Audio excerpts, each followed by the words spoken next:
Welcome to a new episode of Trash Can Talk Podcast. Please like, comment, share. Today we have an American hero, Shau Mundy. Yes, sir. Thank you, man. That's the only thing that comes to mind when I think of it. American hero? Yeah. Man, that's I don't get that often. You don't?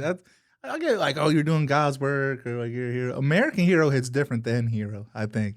Well, because I don't know think, why. Yeah, in other places, I mean, it's just so needed. Yeah. And it's funny too because when I was upstairs, they go, make sure to know that if he ever has any problems, especially in LA, we have bail set for him. Oh, that's love. There's actually like very few people that everyone knows who you are in our office for sure. Yeah. Even Tate, I was like, bro, you could ask him for a picture. He was up, you know what I mean? I was like, but yeah, who would have known like there'd be like a celebrity predator catcher? You know what I mean? Yeah. Like 5-10 years ago that didn't exist. So. Well, there's like, I mean, Vitaly and all that. I mean, they do it for the stream. Yeah. You know what I mean? Well, they're like converted too, to be fair. Right. Like Vitaly's like a prankster that does like predator catching. Like I was purely predator catching, you know what I mean? No, yeah, exactly. Yeah. That's what I'm saying. Like it's like we were talking about earlier, how like the kids, like memes that like Asher was saying. Yeah. It's like I said, it hit the zeitgeist. Like the excuse me everybody. Right. And like the smacks and stuff like that. Like it's mainstream, like so American it's like, culture at this point. Yeah, you made it something that like they're like, let's do streams about this because what he's doing is so fucking awesome. Yeah. You know what I mean? Which is, if you're influencing people like that, I mean, the ripples of what you're doing is, you know, going out. And Right. I think I look at it almost like a 300 where, you know what I mean? They're like, it's just like, I'm going to lead you guys in. I don't know what the fuck's going to happen. We might make it, we might not. Yeah. You know what I mean? It has that same effect. I mean, I am sitting at my office and I'm like, I know I can't go do this. So my initial thought is, how can I support this guy? And, you know what I mean? Because my background would not allow me. My son would not have a father. Yeah. I'd be the rest of my time, and you know what I mean? But I was stoked that there was even the chance that we could do this. Yeah. And people that know that we make your merch, they're like, they tell me this, you should have made it for him for free. And I said, we offered. Yeah. I was like, y'all did offer. Yeah, I was like, we'll do your merch free. And you demanded to pay and support. Yeah. Which is, I mean, Rampage too, we were talking about him. Yeah. He's like, don't ever give out shit to us for free just cause. You know what I mean? Right. No, man, you guys are going to work, man. Like, and I think that's like with these new designs and stuff like that. Like, I think we all need to support each other. And like, yeah, you're doing the merch for me, and then we're able to like sell the merch, and we're both able to feed our families through that, and just I'm definitely not a greedy man or like a selfish man. So like, and also from that like perspective of just like having a team around me, like you know, like, and this isn't anything at you, but just like things get better when you pay for it.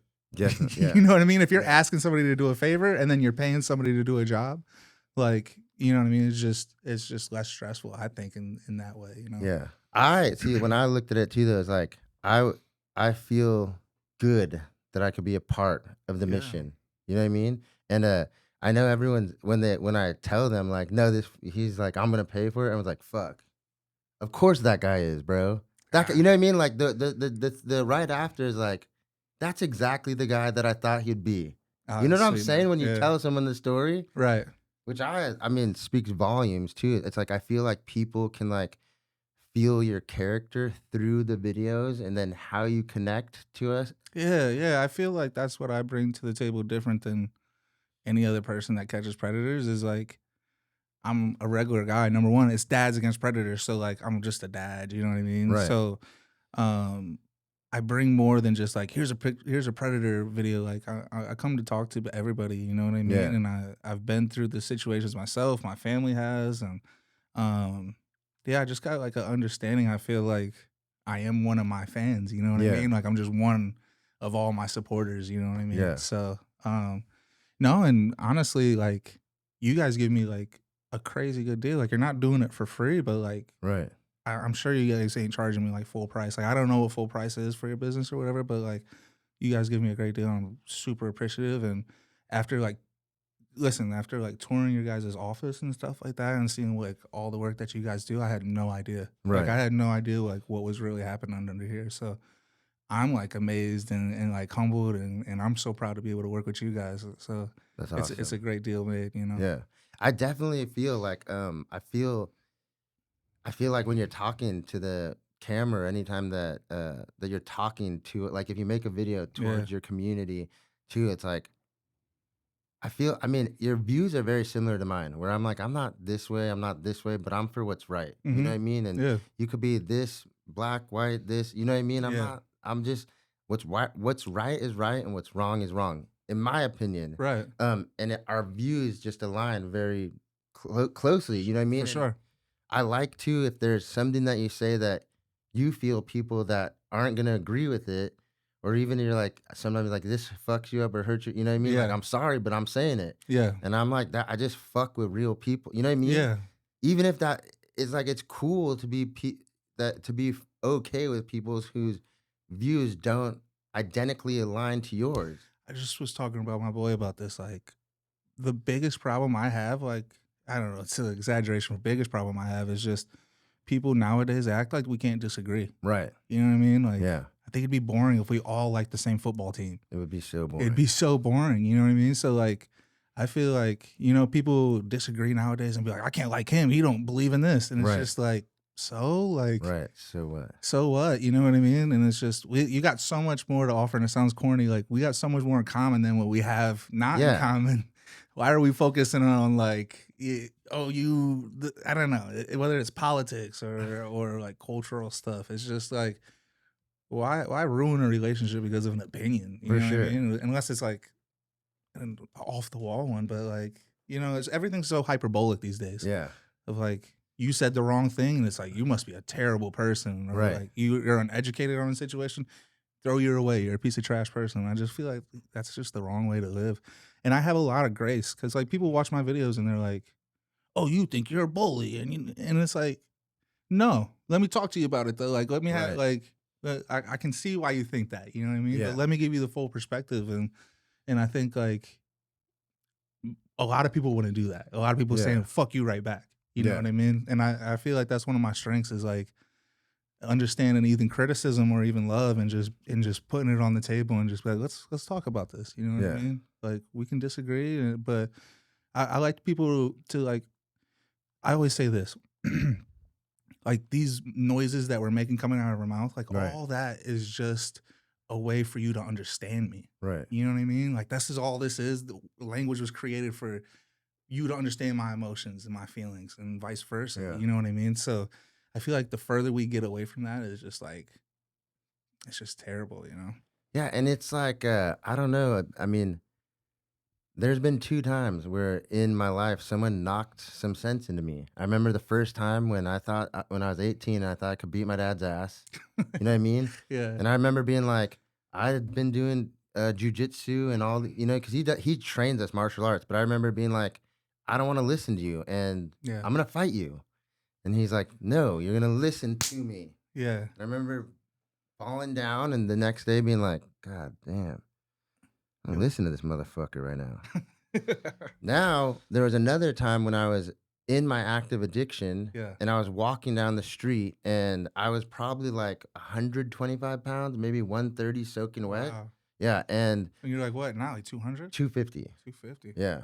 And like, I mean, in the So you gym, put on a whole nother Brandon. yeah, a whole nother Brandon came to play in the 9 years. But I was walking down the street and this guy went to pocket check me and I forgot, like, dang, you're 135. And I'm like, hey, bro, you ain't gonna take my, and then this bam on the ground. I'm like, oh shit. And I remember this guy, I felt so unsafe. And I was like, this has gotta stop. Yeah. It took years though of like, but I remember that it really knocked some sense into me that day. I'm like, you gotta change. And it was really hard to freaking, you know what I mean? I was full flight from reality. I was like a mental defect. I was like, I've had like a psychic change. You know what I mean? Yeah. Getting sober. Like I'm not anywhere near the person that I was.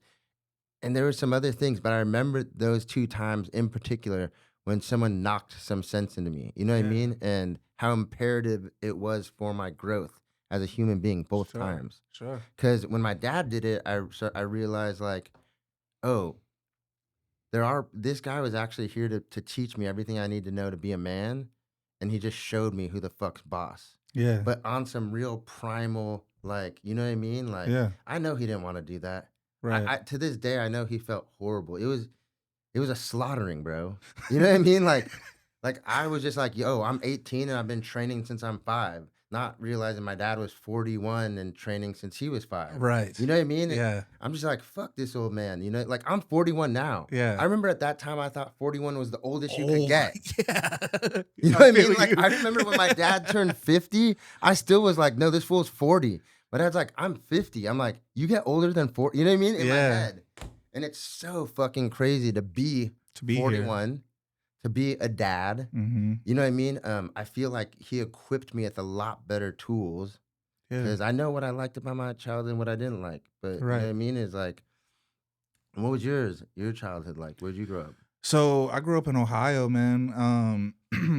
My mom was 14 when she had me, and my dad was 19. Excuse me, everybody, right? Right. So like I'm born out of this, and my dad was he's like an iron worker, and he left and like kind of started another family. Right. So like I would see him every couple months or so. And then my mom got with like this guy, and he got her on drugs, and so she was like started smoking crack in like 1995. I was like That's 2 the years worst. old, yeah. And like back then, there wasn't like it was just alcoholics. There Yeah. wasn't crackheads like on the side of the street, and you go from like cocaine to crack, and it's like you don't know like what's like there's no like crackheads yet. You know what I Yeah. mean? So like she turned into like basically a crackhead, you know? So I grew up with my grandparents and see my mom every now and then and just watch her like struggle in her life and stuff. And yeah, grew up playing sports and kind of a normal childhood for the most part, other than the crazy stuff happening with my parents and stuff like that. But my grandma provided like a good stability. Like I had good cooked food and clothes and stuff. Right. So I couldn't complain, you know? And what kind of music were you in? Like, any one of those scenes out there? So I started off like my first music that I liked was like the first CD I ever got was like Good Charlotte. Yeah. And then I started going to school and I found out very quick that Good Charlotte is not cool. Really? not at the time or at my school. I don't know. Right. So I almost got like, I wouldn't say bullied, but like peer pressured out of like liking music that Where were you at? Fremont, Ohio. It's like by Toledo, by Detroit. Because I had the similar. Actually, I get because I was here in LA, and then for high school, my dad decided to 180 me and move me to San Diego. Yeah, which doesn't seem probably to you like a big move, right? That doesn't seem. But crazy these are hugely different cultures. Like, yeah, yeah. So I remember coming to school with Dickies. I had all the punk shirts, bleached hair. Yeah, I had like the ska checkered things on my backpack. Yeah. And dude, I had to go sit at the table with the goth kids. Yeah. But in LA, I was like, you're the normal. Cool, yeah. I had these girl cousins. They knew everyone. You know what I mean? And I remember going there and being like all the cool kids being like, no, I'm you guys. And they're like, no, you're at that table. Yeah. So I actually do. So yeah, out of the peer pressure, it's like, oh, you guys like T.I. and Ludacris and shit. And I'm like, all right, I guess. And I ended up literally like listening to Kanye West, and like it was funny. My mom would buy me CDs, so my mom buy me like a Memphis Bleak CD, a Beanie Seagal CD, a Jay-Z CD, and I would try them. I would listen to them like, I don't really like this. Yeah. You know, I didn't really like the aesthetic of like early 2000s rap music with like the jerseys and the baggy clothes and stuff. It just wasn't. It just didn't look cool to me. Right. And my mom got me a CD called Late Registration. Right. And it was by, I remember I couldn't even pronounce his name. Like, I'm like, Kane West. And I'm like, who the fuck is this guy? And I remember I heard the song Roses. And that, like, I fell in love with like rap music. And I was like, oh, like, this is like, is this what people was hearing when they hear T.I.? Because, like, I don't get that, like, that out of that. And then just like hearing Kanye West, like, changed like my life in a weird way. You know what I mean? I know it's like it's a little bit easier to talk about Kanye nowadays, but like not 3 years ago. But We've been talking about Kanye on this podcast in a positive light almost through the whole thing. my man, It's thank you. Like, so anyone who watches, we at probably the most crucial times because yeah, so I'm a huge fan also. It's yeah, like it's actually we've been able to separate the art from the artist sure, at times, but understand that sometimes artists go through things yeah, that normal people won't, and they will talk about it. yeah. Like Fly Like the Eagles is gonna. No, not Fly Like an Eagle. What's the Space Jam song that R. Kelly did? Um, I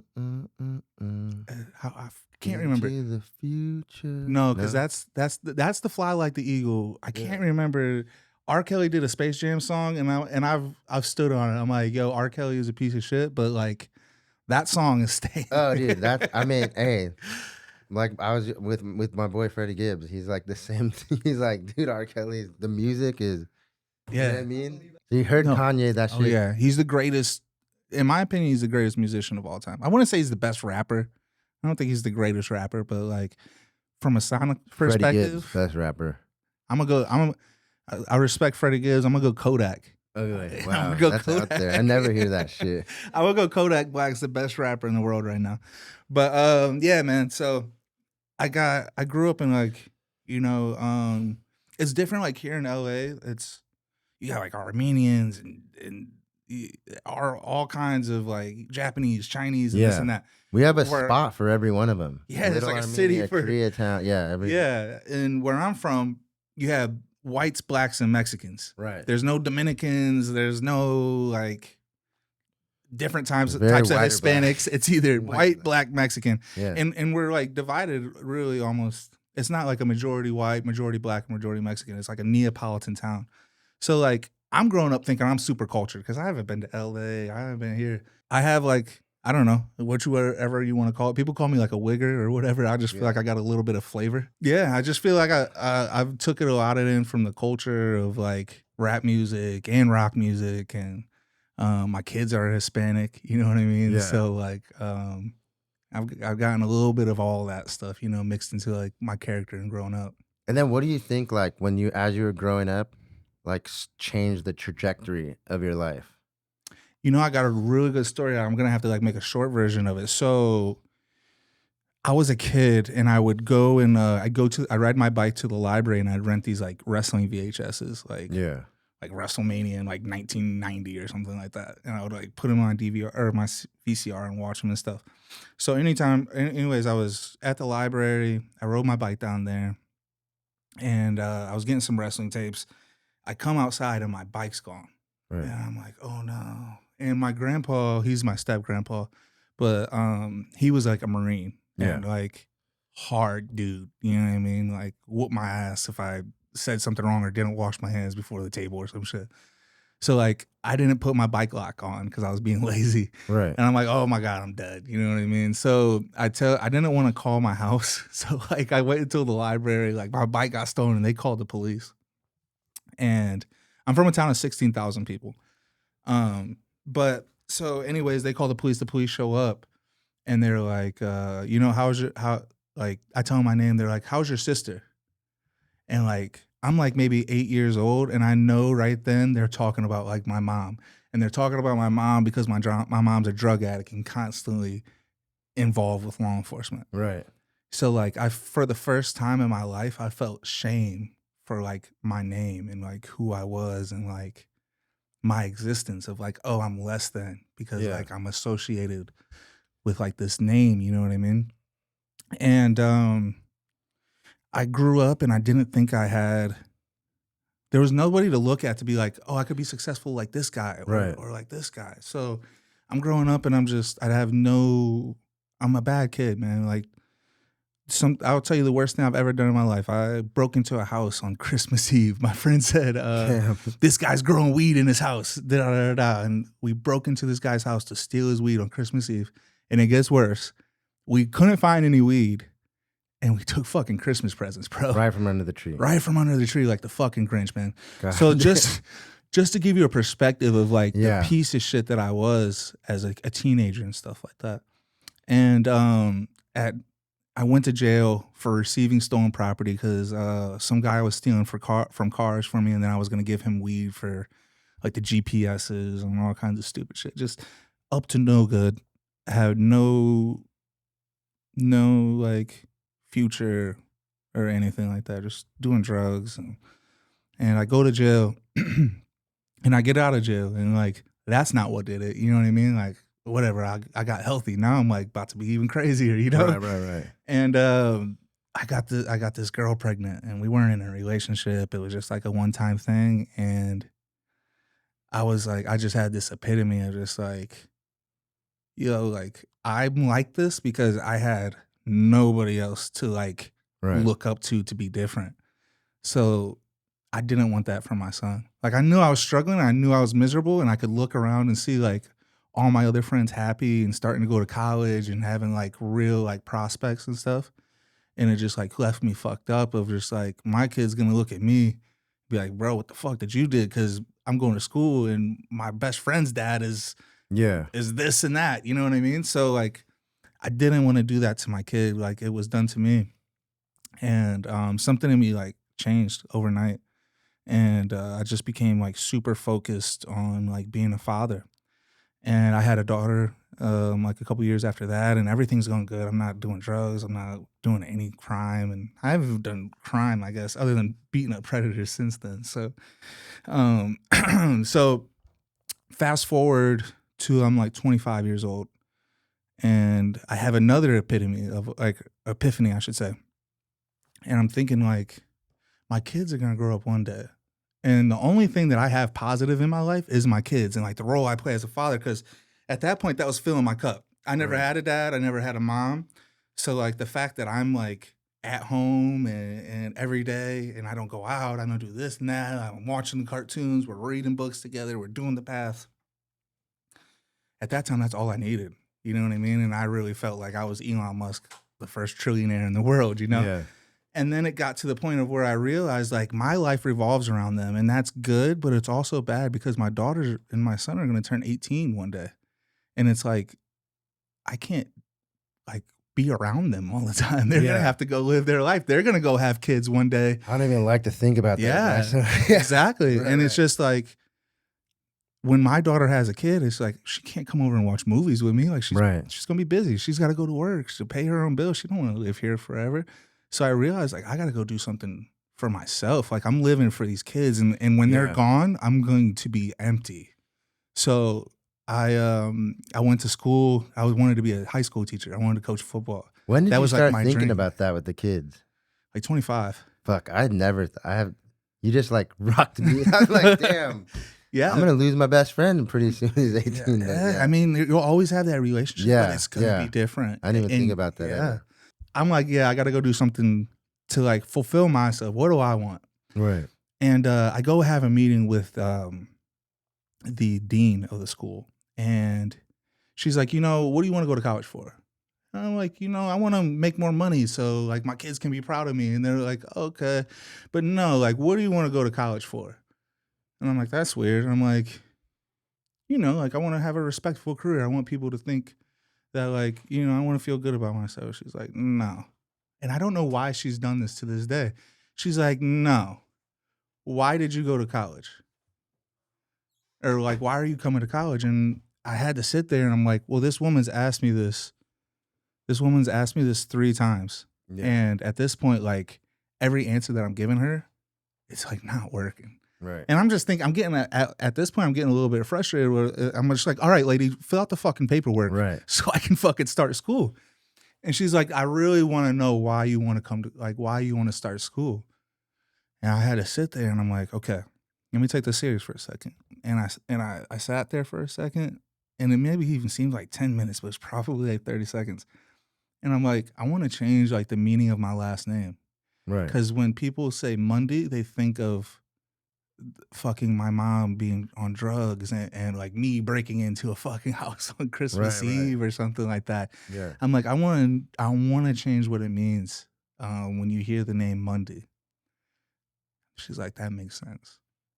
And at that point, I'm like, I knew that changed something in my life right there. Like I felt something different. And honestly, that probably wasn't her. That was an angel speaking through her. Yeah. There's no way a human would just awkwardly ask me 3 times. No, that answer is not good enough. Right.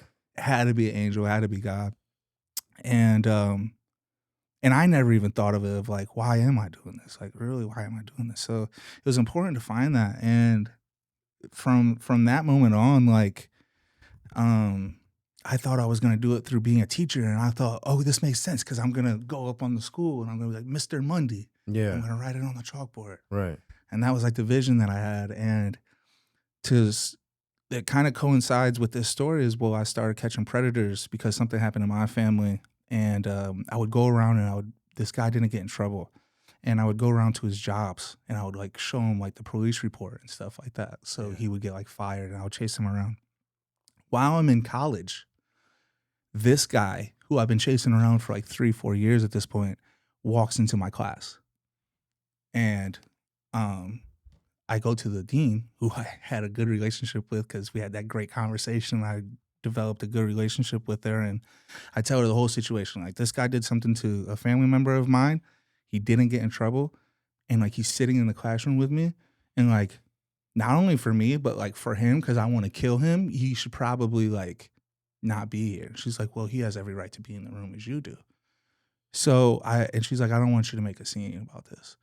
So I watched the police do nothing about the guy, the judges do nothing about the guy, and then just public be like, nah, don't do anything. And from there, it was like I had seen these guys. They were called Pop Squad, and they were catching predators in Connecticut, and they were so nice. They were like, hey, I just want to have a conversation. We don't have to make a scene here. And they're, why are you doing this, man? You could do better things with your life. And I'm just like, bro, I've been chasing this motherfucker around Taco Bell, being like, this motherfucker is a pedophile, and you got him around kids, and this and that, and I'm fucking angry, bro. And I'm watching this guy just play fucking patty cake with these predators, and I'm like, you know what? I'm gonna try to catch a predator in my hometown, and we're not gonna play patty cake. And I created a fake profile, and we caught 3 the first day, and then we're on the news. Everywhere, and YouTube starts to blow up, and I go catch this girl in Iowa, and it does 2 million views the first day on YouTube. This isn't like TikTok with 2 million views. This is a YouTube 2 million views. Right. And from that, after that day, I got a career. It was from something of like, oh, I'm catching predators as a hobby to this is what I'm doing for the rest of my life. And I've developed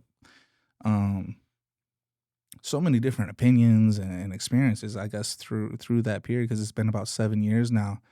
But now when people say Mundy, they know that it's not my mom on drugs, and it's not that kid that was stealing from houses on Christmas Eve. It's like Mundy means something good, you know. Just how you were saying this, you started off like, hey, yeah, you're an American hero. Everybody knows your name around here. Like, I manifested that in that dean's room at college, and that's where everything changed for me. Yeah. And I mean, what do you say to the people that are like, it's too violent, or the one I read a lot too is like, I mean, that person's suffering from mental health. Yeah. Listen, the violence, most of these guys are getting open hand smacks because I don't believe that they deserve a fight. You know what I mean? If we were all here in this room and then I like punched you in the face and you got training or whatever, but like, let's say you punched me in the face, and I start fighting back and I lose, we're gonna leave, and I fought back. Boston's not gonna be like, oh, dude, you're like, damn, that sucks. Right. But if you smack me in my face right now and I'm like, bro, please stop, Boston's gonna be like, bro, you're a bitch, dude. You know what I mean? And that's what they are. You know what I mean? They deserve to be treated like rats. They deserve to be smacked. They don't deserve the honor of being in a fight. You know what I mean? Yeah. And the smacks, and even when I have punched them and kicked their ass a few times, it's not out of a punishment to them, because a punishment to them, they should be like crucified upside down on fire with their head in a bucket drowning. Right. You know? So that's a philosophical thing that I do. All this stuff is like, it's long-winded, but I'm giving you the short version is, that's to show people that we're done turning the cheek. You know, for so long, predators have walked into a room with us or walked into a store, and if he's a pedophile, everybody else kind of looks the other way, like, Right. oh shit, he's in here. And it's like, and the pedophile is walking around like, oh, da, da, da, da, da. And it's just like, we need to switch that around. Yeah. I mean, I want anyone to know if that anyone stole my son's innocence, I'd have no problem making sure that that was the last thing that they ever did. You know what I Yeah, mean? right.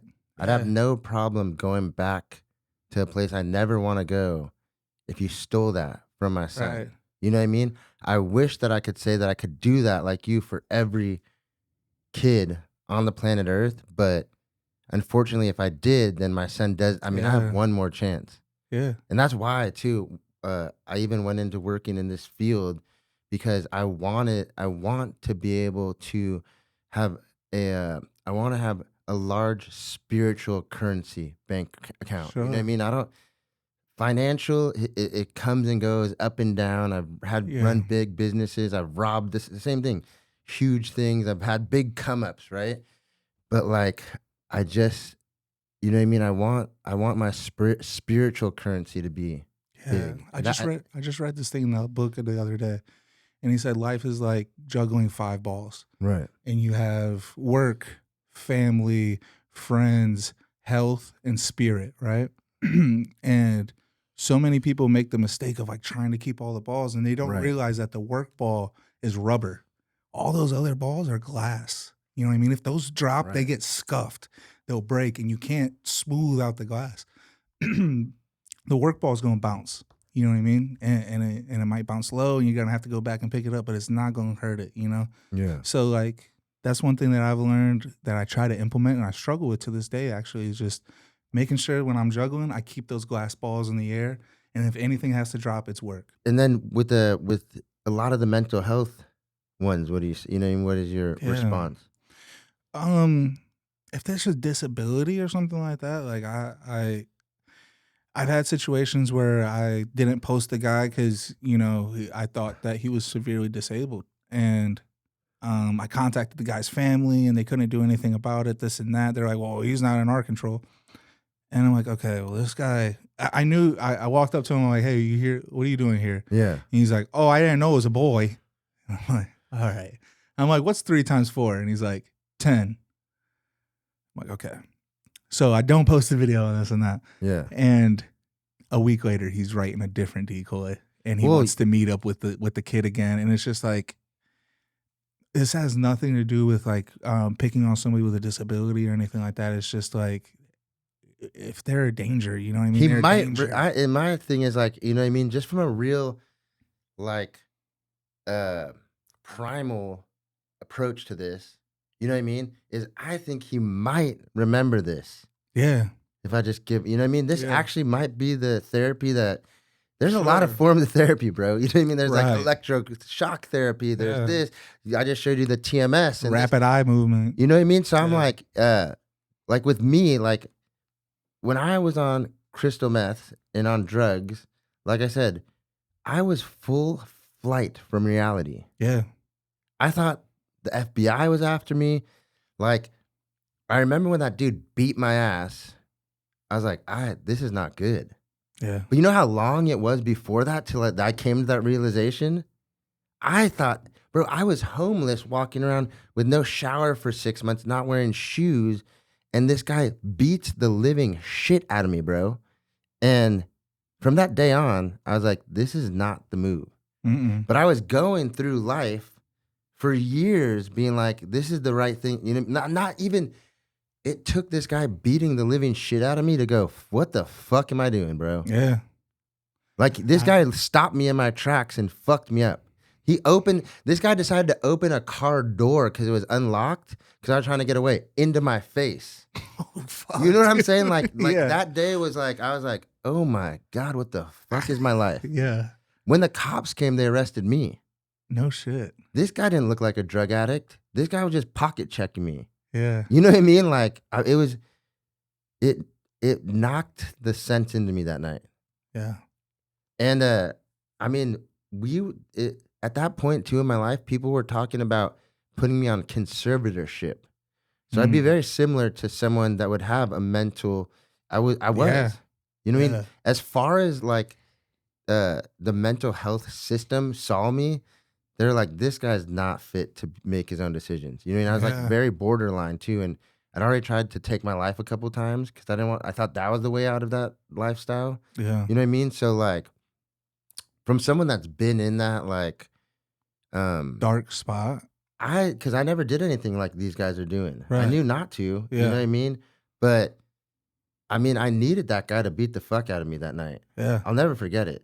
Because I was just like, you're in the wrong spot. You grew up in fucking Burbank. Your dad moved you to San Diego to go to a nicer music and arts high school. And you're just on crystal meth and heroin, walking around shoeless, not showering. You know what I mean? Like, it just all came together that day that he beat the fuck out of me. And you know what I mean? So yeah. just from being, I hope I brought that lesson a few times. I know. Well, that's what I'm saying. I hope too, because like maybe what's happening is the people, to play devil's advocate for both sides is like, yeah, I get it, dude. I work in the mental health field. I'm sure there's gonna be people that see this that go like, I can't believe he works in the mental health field. You know what I mean? But from being someone who's actually worked really hard in the field, been on that side of the thing, there's all kinds of, I sometimes have to accept working in the mental health field that we don't have all the answers in this building, that we just don't, you know what I mean? And maybe there's people that like, you know what I mean? Like just on devil's advocate, like I said, no, I'm not on either side of it too. I'm just saying from my experience, someone hit me hard enough to where I was like, this is not it. Yeah. You know what I mean? So like, that's just on my side of it. And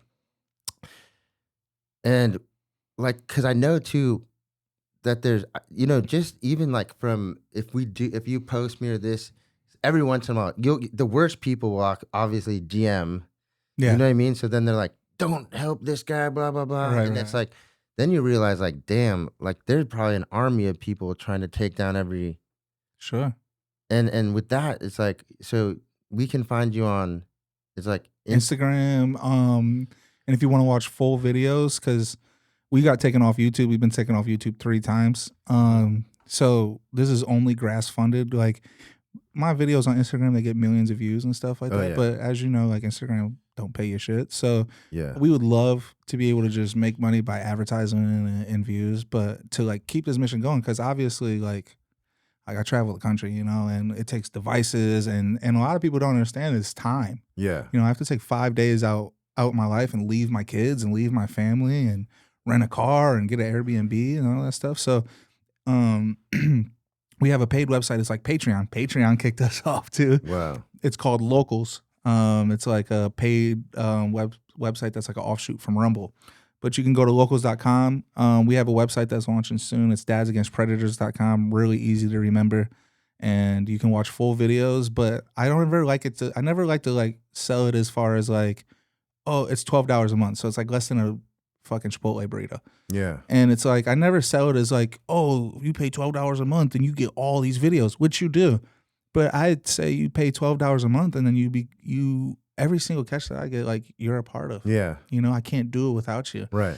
So I feel like it's the real, how government was really supposed to be, how taxes were really supposed to be. Like, like with our tax money, we should, when we see like a street getting worked on, we should feel good because that's our money. But we're numb to it because like our money goes to like Pakistan and Ukraine and Israel, and our money's going everywhere. So like we've lost the, like, bro, we pay all these taxes and and it's literally just numb to us. You know what I mean? Like if $1,500 taken out our paycheck, that's just what it is. We don't think about like, oh, I'm helping paying a cop's wage. Yeah. I'm helping potholes. And it's like, this is like really what that was supposed to be. And like your $12 is really going to like help America. You know what I mean? And you're a part of every single catch, and it can't be done without you. So that's how I like to bring it in. This is just, we're a community, you know? Yeah. And then also too, I just want to thank you for being on the podcast, dude. This is actually like, I wanted to ask you to do it, but I didn't know. You know what I mean? I'm like, in the podcast room, I'm like, yo, let's do a podcast. Yeah, I was like, so, I mean, this is probably one of the most important podcasts we've had on this channel. And dude, thank you so much for letting us be a part of, because I feel the same way. Yeah. Like even by now being able to make the merch, I'm like, and I didn't know you could do the $12 thing. I was following, I told you, not your Instagram at saw the first. fan page, yeah. So I was following an Instagram that was posting the majority, and I just assumed that's what it was because Yeah. they weren't pointing it to anywhere else. But yeah, dude, thanks so much, dude. Thanks for you, being on brother. the podcast. Appreciate you, man. Thank you, bro.